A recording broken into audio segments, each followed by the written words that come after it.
Yo, welcome to the NS9 Postgame Show powered by Primanti Brothers. I'm your host, Anthony DiNardo. With me, we have Ryan Alexander. Ryan, guess what, buddy? Sandwiches. Raise it. Sandwiches time. This is like 4-2 today. This is like 3 in a row for me. I don't know how to act. I don't know what to do with my hands. That's awesome. That's awesome. I'm back after like a week off. You're here for your third sandwiches in a row. I don't know what's happening here. But the Pirates avoid the sweep today. Bailey Falter takes them out and stands on business. He shuts down the Atlanta Braves, just as we all knew it. But, Pirates avoid the sweep. A big win today for the Pirates, who now are just three games under 500. 40-43. They definitely needed this victory. They needed to stack some wins, as we talked about. And, they came through. Bailey Falter pitched pretty damn well today. The Pirates' offense came through decently here and there in one inning. Yeah, it was the 1 inning Pirates offense that we've come to know when they finally hit the ball. It's usually in 1 inning, but it was enough. It was enough today for them to get a 4-2 victory and salvage one game out of this series in Atlanta. And as DiNardo's got the deer in headlights look right now. They're saying I have the wrong. Oh, that sounds better. I think you turned your microphone on now. There we go. But yeah, basically it's the 1 inning offense of the Pirates. But hey, coming into the series, they were pretty much 2-1 underdogs every game, except for last night. So I guess you'll take one in Atlanta. Well, yeah, after going 0-2, and especially Paul Skeens start yesterday, how well he pitched. Coming into this game, this is a big win. It's a time of the year where the wins. I hate to say this is a must win, right? I mean, it is June 30th. There really isn't a must win, but stacking wins is something that's important. And in June, they have won more than they have lost. I mean, that's good. That's an improvement, But again, they are 3 games under 500. They're in the thick of this wild card race, and if you really want to see them doing something in July, you have to start winning. So dropping an entire series, getting swept isn't ideal right now heading into July. So they do avoid that. But let's start this off. Let's start with Bailey Falter. And, before we do, just to let you know, BetOnline is your #1 source for all sports betting needs this season, from baseball, golf, soccer, right to all top fights in UFC, MMA, and boxing. Every stat, every matchup, and even live odds and spreads while the games are being played. When the game's over, head on over to our online casino and get in on a game of blackjack or poker or unwind with one of our over 150 slot games.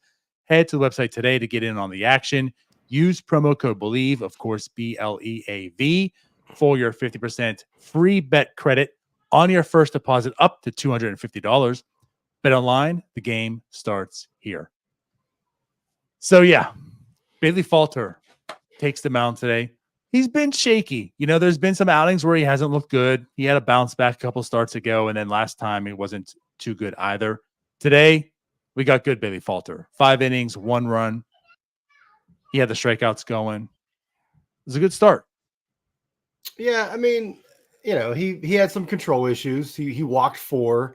The games that we've seen him struggle this year is usually kind of like the Pirates offense. It's usually like one inning just goes south. And he kind of had, I think it was the 4th inning when when the Braves scored their 1 run there on the, he walked a couple, he was in a jam, but he, got out of it. He worked through it. He got a couple big double play balls, 5-4-3s, that got him out of some innings. And he was looking like Falter was regressing, which we kind of were assuming that was going to come from him, but he's really kind of, I'm more encouraged by him from this start and the last couple of times out. Obviously the last one, probably not, but overall, I mean, we're not just seeing it wasn't like Falter just regressed and he's been this way every start. He's kind of powering through. He's got an ERA under 4 now.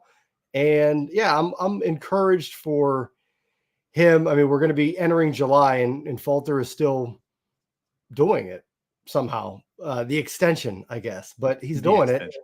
Yeah, he didn't go 6-7 innings, usually doesn't, but 5 innings against this Braves lineup, a very tough lineup on the road, 1 run, kept what we've been saying about this starting pitching all year, kept the team in it with a chance to win it. And that's and the Pirates won it for a change.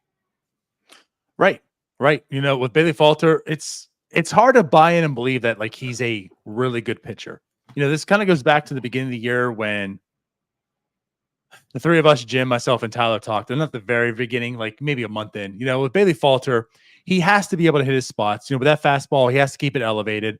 But like, he has to minimize mistakes. Like, he's not a guy that, like, I guess a good example, Paul Skeens yesterday, his stuff wasn't on, and he can still escape having 9 Ks and 1 earned run, right? He's just so good that even when he's not doing his best, he can be productive.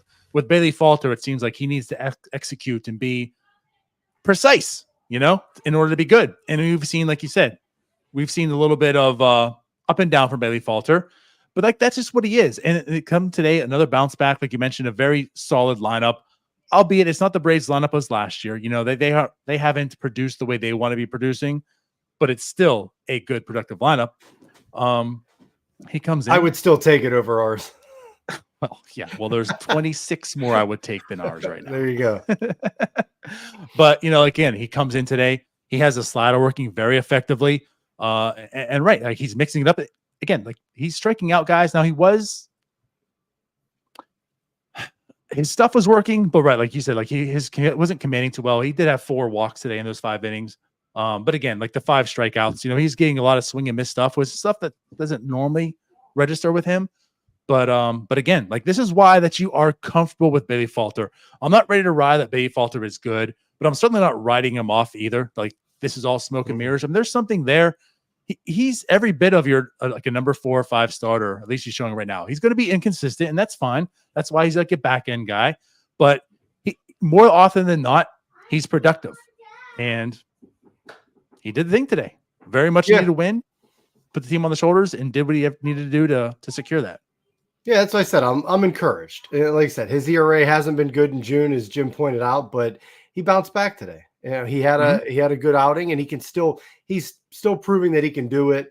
And like you said, as a 5th starter with the top 3 that this rotation has, we'll take it at this point. It's the starting pitching has not been the issue on this team. Of course, you know, he gives up the 1 run in the 4th inning, and you're thinking, well, 1 run, there goes the game. Pirates will lose this one, no problem. And hey, the bats came through today, so they turned it around and got the win. So it was good to see. Yeah, like you said, salvage the series against the Braves and not get swept. And they come home for a big homestand coming up against. That's right. Come on, you Spurs! Look at this comment. Jackpot Jimmy. DiNardo has no idea what I'm talking about right now. 0. No, it's the hat, DiNardo. Little English soccer for you. But no, big homestand coming up. Cardinals, Mets are coming in, and yeah, it was good. By the way, I don't know if you mentioned it, but hashtag raise it. Get them in there to get you qualified for 2 free sandwiches given away by Primanti's at the end of this show. So get your hashtag raise it, which pretty much everyone has been in the chat. So very much so. So going back to the offensive side, right? Bailey Falter did his thing. This is the game that you want to see the Pirates win, and Bailey Falter was performing. And like you said, he gives up the 1 run.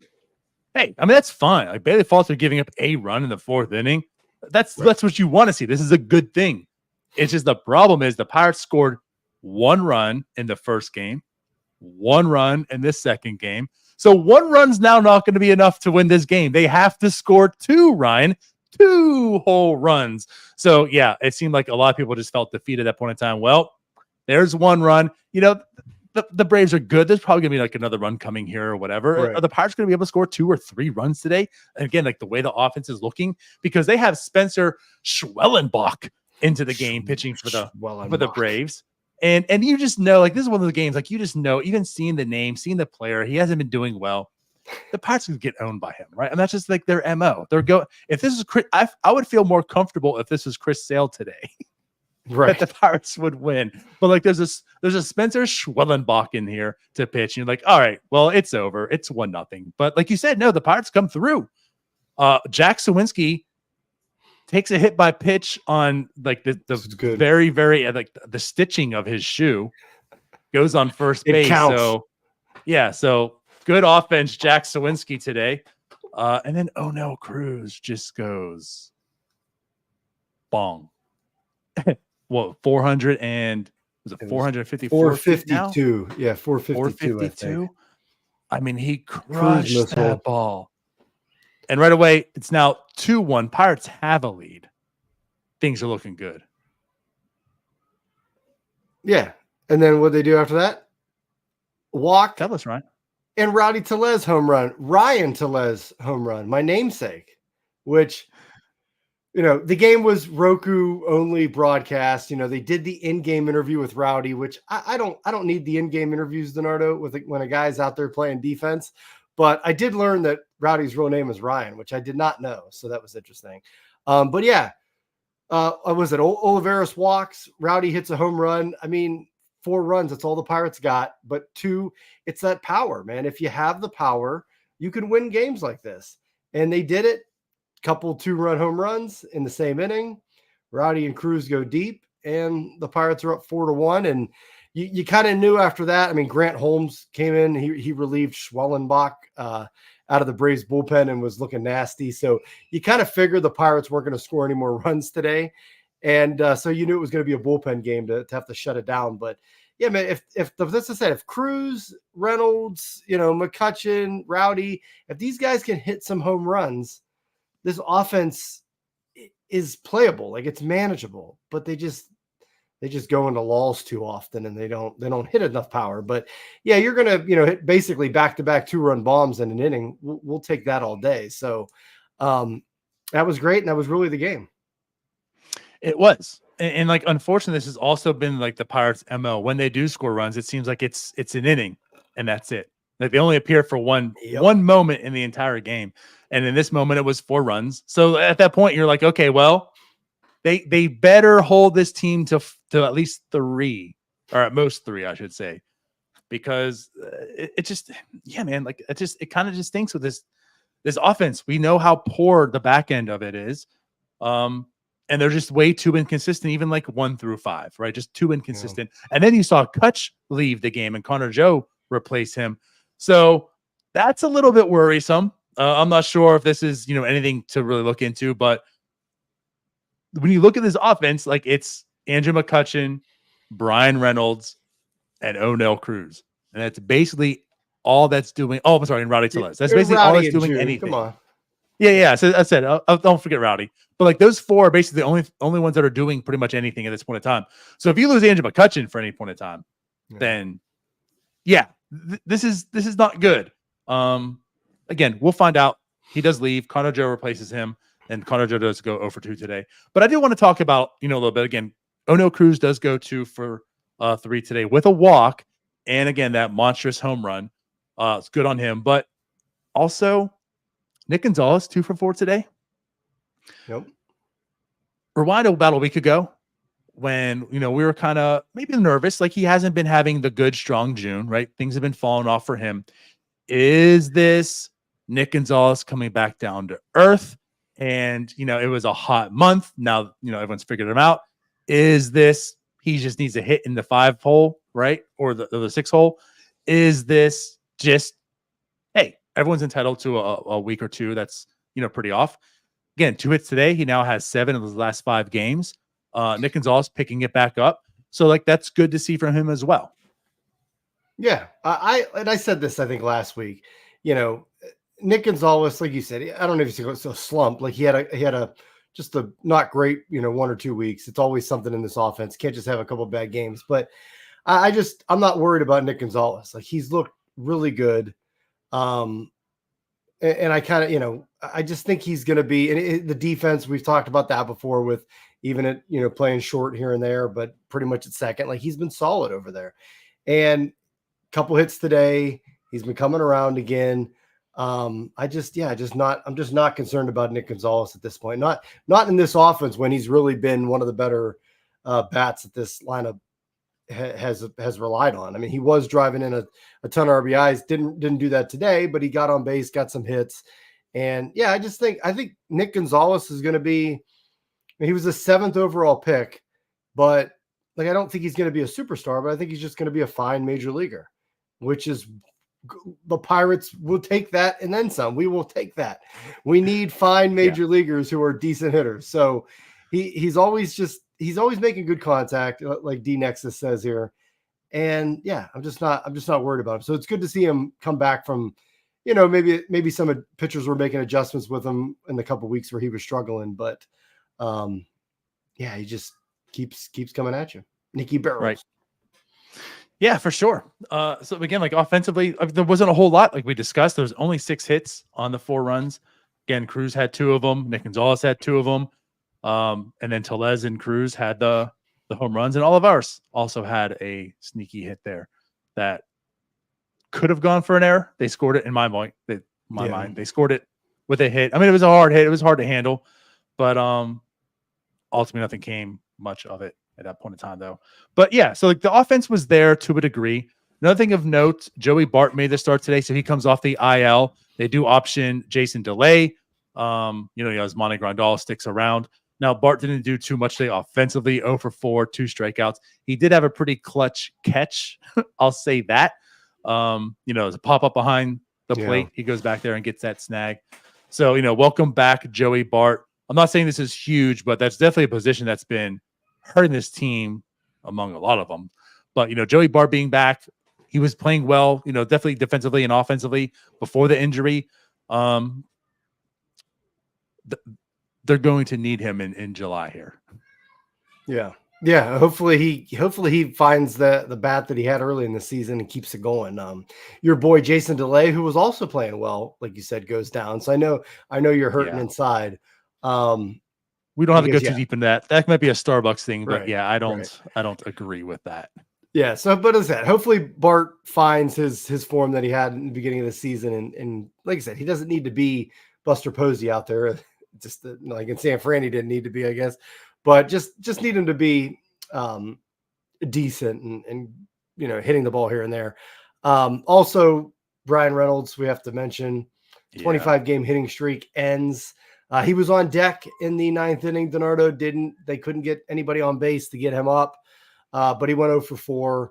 I think it was like the 5th or 6th longest hitting streak in Pirates history. Kenny Lofton had 26. He was trying to tie Kenny Lofton today, which I don't remember Kenny Lofton having a great hit streak with that 1 year with the Pirates, but all right. But yeah, I mean, Reynolds, it was kind of like the quietest 25 game hit streak we've ever had, but we don't get too many hit streaks around in Pittsburgh. So yeah, well, again, he's in Pittsburgh and the Pirates aren't good. And but like kudos to him. He had a hit every day in June except for today. There you go. It kind of stunk. I mean, it's on him. He did go 0 for 4 today, but he almost had that opportunity. Jared Chiolo strikes out 3 times today. Jack Sawinski fails to get a hit, and then so does Connor Joe. And so that ends that. They go into the bottom of the 9th with Chapman. Chapman on the mound, up 4-1. So I don't know, Ryan. There still might be a chance that Brian Reynolds gets an opportunity here. And it started to look that way. So yeah, Chapman gets up there, 2 quick outs, and then the experience begins. Yeah. Well, no, it wasn't 2 quick outs. I saw your early raise it tweet that you were a little premature on, but no, he had, I think he had 1 out. He put 2 guys on, and then he got Michael Wade Taylor, which kudos to Sawinski had a nice catch earlier in the game in center. He had a diving catch, but kudos to Shelton for being awake in the dugout and doing a defensive replacement. So Taylor came in. When was that? I guess was it for the 9th or the 8th? I'm not sure when exactly he came in, but he came in, was a defensive replacement, and made a great play, getting the out. runs, second run scores for the Braves, basically a sac fly, and then Chapman gets the last out. So Chapman's a roller coaster at this point. So, Holderman, I guess, was unavailable after pitching the last 2 days. Holderman, it was kind of weird because Holderman didn't pitch at all in the Red Series. They had an off day, and then he pitched the first 2 games of this series, but there's an off day tomorrow, but they figured, hey, we'll try to get it along with Nicholas and Majinski and Chapman, and they were able to. What are your thoughts on that, though? Just talk about, what are your thoughts? Because I feel like what I've at least discussed is it seems as if Ben Cherington has, like, the one thing to hang your hat on with him is it seems like he's playing more for today and less for tomorrow. It's like if there's an opportunity to get that win today, he'll, air quotes, burn through the bullpen to make sure that happens. And then we'll worry about tomorrow later. Not that you're really burning through it, but yes, like Bednar is on the IL.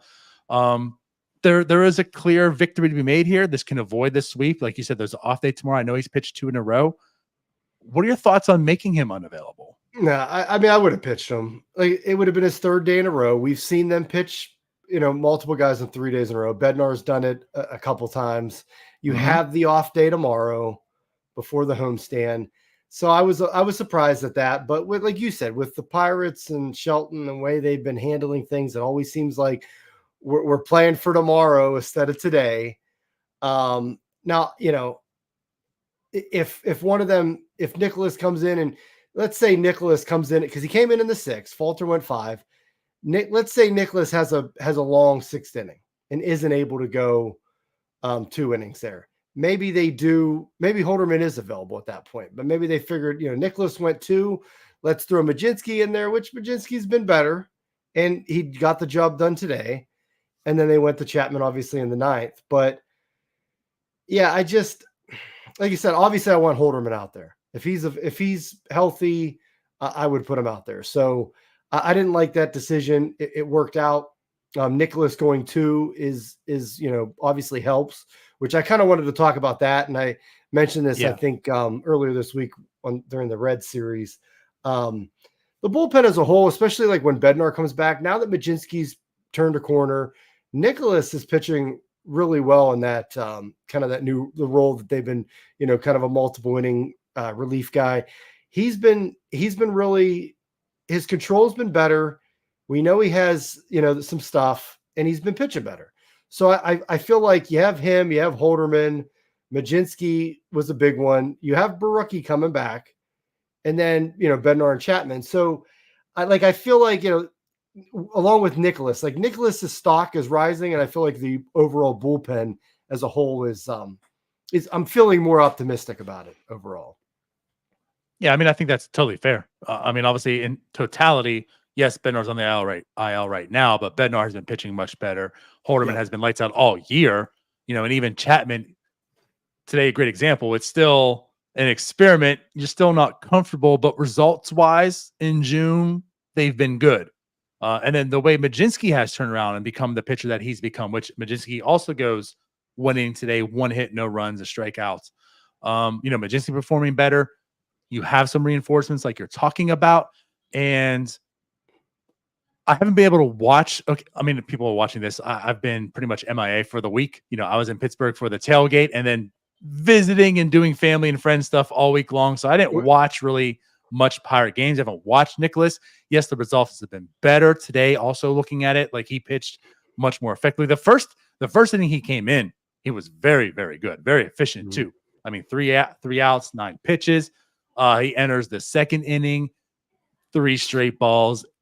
This is why I'm still uneasy about Nicholas. Like, he does get through it, 2 full innings, does allow just the 1 hit, that 1 walk, and 3 strikeouts.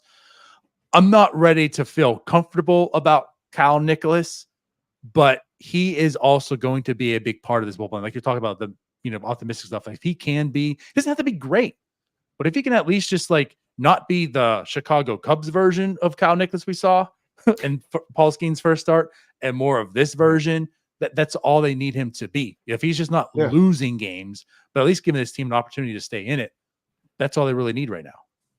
Yeah, and he, like you said, his stock, like you said, you're not ready to go there with him yet, but like his stock is rising. That's all. It's trending upward. Majinski did the scoreless inning there. And then we talked about Chapman in the ninth being the roller coaster. But yeah, overall, I mean, the bullpen did its job. Like I said, I would have had Holderman available. But I agree with that too. It's what the Pirates I kind of are felt going to like do. let's get Holderman in here. Just no questions. Just do it. Yeah. But I mean, Like that's the reason why you signed with the Chapman off for day $10.5 million. I guess. And Jim mentioned it here. I think it was per Noah Hiles. Shelton said that Kutch was removed due to an illness. Yeah. So I don't know if that was just he was getting ready to watch Chapman roller coaster and couldn't take it or what. It was maybe we all felt a little ill today. Yeah, right. But hopefully he's all right. Hopefully it wasn't anything too serious. Yeah, but good news indeed. If just being sick. Right. So hopefully he's back on Tuesday. Yeah, but it's somebody mentioned here in the comments. I don't know who it was, but said Pirates were lucky to win this game. You're not going to win many games with 6 hits. I wouldn't necessarily say they were lucky. I mean, the pitching has been there. We've seen them lose games like this before. But when you hit the ball over the fence, you don't need 10 and 12 and 14 hits like the singles machine the Pirates sometimes are. Like you hit it over the fence, couple 2-run bombs, and that's all you need. And with this, the way the Pirates have pitched this year, 4 runs, 5 runs would do wonders for this team, like as far as their record goes. So yeah, like just more power. We need more power. And yeah, definitely glad. Good, definitely good to see the good Falter again. Right. Yeah. And like there's merit to that. I mean, typically 6 hits isn't going to be enough. And again, ultimately, like this team still struck out 12 times today, had just 2 walks, 6 hits. But because the pitching has been so good for the Pirates, we talked time and time again about the starting pitching and then getting it over to at least your dogs in the bullpen, though it's being looked at a little more optimistically, like we talked about right now. This is like a team that can get by doing that. The problem is when they only have 1 run, right? The problem is when they don't hit the ball over the fence and they only have 1 run. That's where the issue is. Right. You can score 4 runs. There's a chance. There's a chance. That's all I'm saying. There's a chance with this pitching they have. But yeah, again, it wasn't great today by the offense, but it was good enough. The ball going over the fence certainly helped. Oneil Cruz and Rowdy Tellez doing more of that's really what really is going to help. And let's kind of talk a little bit. Let's divert quickly because this is like kind of going into what Charrington was talking about. There's a quote today by Charrington. I'm kind of paraphrasing it right now, but more or less, which is also like the status quo of what Neil Huntington used to kind of say. It's like our team getting better is going to be the biggest acquisition than any trade that we make, right? And again, like there is truth. This team is so bad offensively by multiple players that like adding 1 or 2 guys isn't going to add up to Cruz being better, Tellez being better, Triolo being better, Hayes being better, right? Just going down the list, Henry Davis being better, right? If all those guys can get better, that's going to be greater than any player they bring in. The problem is they just aren't. And I don't know. They aren't getting better. Yeah. Number 1, they aren't getting any better. And number 2, like that's why whatever they do at the deadline here, like to me, it's got to be somebody with control because you need to get better at spots where Triolo's playing and Sawinski's playing, like and catcher. Like you just have to be better at those positions. So go get somebody at the deadline that's controllable, not just for this year, but you have them for next year and maybe a year after. Because like this, they're not getting better, Charrington.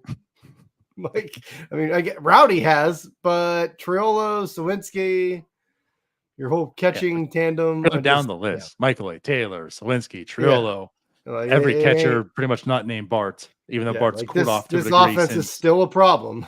So yeah. Right. Also, one thing I wanted to mention with Falter, just moving forward, he surpassed his career high in innings today. I think it was a couple years ago. He had 84 innings. He just passed that today. So, we talked about with Skeens and Jones, how are they going to limit their innings moving forward and all that? I don't think they're as worried about Falter's innings total, but I think it's still something to be, interesting to see how they shake this rotation down throughout the rest of the year. We know Priester's going to be back. Like they have other guys. Luis Ortiz is kind of inserted himself, I guess, into the rotation now. So it'll be interesting to see how they handle this rotation down the road this year, especially if the team hangs around in this wild card hunt. Yeah, no, that's a good point. I think the focus has been on Jones and Skeens, of course, with innings, but Falter is kind of in that as well. Now, of course, he's more of like, I don't want to say a veteran, but he's been around here a little bit longer than them two, right? He's been in the majors, and you're less worried about him in that sense. But that's also why, think of production-wise, like you could see him falling off a bit because, yes, today he has reached his total. So, like, if you already talked a little bit about Jared Jones, is he kind of winding down a little bit? You know, is he getting a little fatigued here and there? Like, you know, you question his performance. That's all the same thing that you can work about with, you know, Falter. But Falter doesn't have the stuff really to work through things either. So it's like if his production drops off, you could see that. So like, how are you going to keep him fresh and everyone else in the right? That's why like getting Martin Perez is big, even if he's not as productive as he was, you know, the first month and a half or so, which was really, really good. But like getting him back, getting Quinn Priester back, eventually Marco Gonzalez back. Like this team needs arms to get through this season and help preserve these other arms that are going to be their guys if they are to make the playoffs. Even Michael Burrows potentially, you know, getting him back, which is on the rehab. So like arms are going to be pretty big. We've already seen that there are skipping starts, right? They did with Jared Jones. You know, I could potentially see that with Paul Skeens, you know, here and there to keep their arms fresh. You have the All-Star break coming up. So there's like another round that they can go ahead and keep some of these arms fresh with. But yeah, but at either rate, Falter's still here. He reached his inning totals and he had another very, very fantastic, you know, start today. And his ERA is still under 4. And he's every bit of why this team has been successful. You know, the top of the rotation has been really, really good. Keep him in there. But even the guys like Bailey Falter, you had no expectations for, they're allowing this team to beat the Braves, you know, today. Yeah. Well, should we give away some sandwiches? Let's do it. This is your 30-second warning for get your hashtag raise that's in there. How many entries do we got right now? So far we have 75. So it's a pretty light day. 5. Come on, guys. I know, right? Sunday matinee, everybody's. Yeah, what is it? 11:35 start today, DiNardo. What'd you think of that? I kind of like it because it's not even 3 o'clock yet. You know, I love it. I love my afternoon games. If you want to start them in the morning, so be it. I don't know what, like, was there some, I know it was a Roku game. Was that the reason for the start time? Or was it just like the Braves are like, let's start one at 11 a.m. today? Yeah, no, it's that. Remember how like Peacock had, which those were like even super, like 9 o'clock or 9:30 starts, I forget. Yeah. I don't so remember. Yeah, the Roku games are a little bit earlier as well. Is there more? Which I'll say, like, I mean, I like it. It's in the sense like it's not super early. It's not like way, way early in that sense. Right. But you know, like it's a national broadcast. Everyone can see it. This is an opportunity that everyone, even though Paul Skeens didn't pitch, they had that. I know you didn't like it. I didn't like it either. But in the grand scheme of things, like nationally, people got to see Paul Skeens and hear him talk. Like that's good for Paul Skeens and the Pirates in the game. It was real good because the Pirates scored all their runs while Skeens was on the mic. Yeah, so maybe more of those actually, even though we hate it. It's a sacrifice we're willing to take. But there are more Roku games then this year for the Pirates? Yeah, great. Oh, I don't know for the Pirates. I mean, it is the Pirates. But yeah, for it was overall. I mean, I didn't mind the broadcast. I thought it was better than Apple TV. I know a couple people mentioned that. Right. Well, let's go ahead and do it. Only one other person. We have 76 entries in right now. But let's go ahead and draw. Yeah. So let's see who's getting the 2 free sandwiches. And as always, for the winner, go ahead and DM us, email us at northshore9@gmail.com. So that way we can get the address and send it to Pitt City. What? You are a winner. So yeah, congrats. Make sure you reach out. We'll get those sandwich tickets out to you this week. And I guess just say it right now, for the winners that won this week, because I wasn't home, I am getting those sent out now. So again, if you haven't received it yet, they're coming. Yeah, DiNardo talks about being out of touch. When this guy unplugs, he unplugs. Like, I mean, that phone I don't even think was around him at all for a week. He was home, and it was very, very light DiNardo in the group chat this week. So yeah, he was unplugged, guys. When you're told every person that you have to see and whatnot. It's hard fitting all this stuff in just a week. Like I was telling the gym last night, a week it's not long enough. Like you can't get everything accomplished you want to do with a week, you know, going back home to visit and such. But at the same time, man, a week is a long time. I'm so happy to be back home. It is. Well, you could, you could fix that. Just move back up here. Move back So to we Western are PA. out of here. I Thank know a you all realtor. for listening. I know a realtor. But no, for real, I do appreciate you all for listening. We are out of here. Of course, Jim and I will be back tomorrow for Starbucks. And then we'll have the post games for this upcoming week. Big 4th of July series against the Cardinals. Again, we're not talking must win, but it's getting serious now, right? You got to start separating yourself, and especially these NL Central division games. Please beat Big the one coming up. Cardinals. Beat the Cardinals. Please beat the Cardinals. So, Ryan, let's get out of here. Talk to you all later. Bye-bye. Peace. Hey, you all. Thank you for watching. I know we try to provide the most entertaining content that we can, and we'd love to spread it to as many people as possible. So I know it doesn't seem like a lot, but if you could take the 5 seconds to like this video and subscribe to the page, it helps out so much more than you know. Thank you, and let's go Bucks.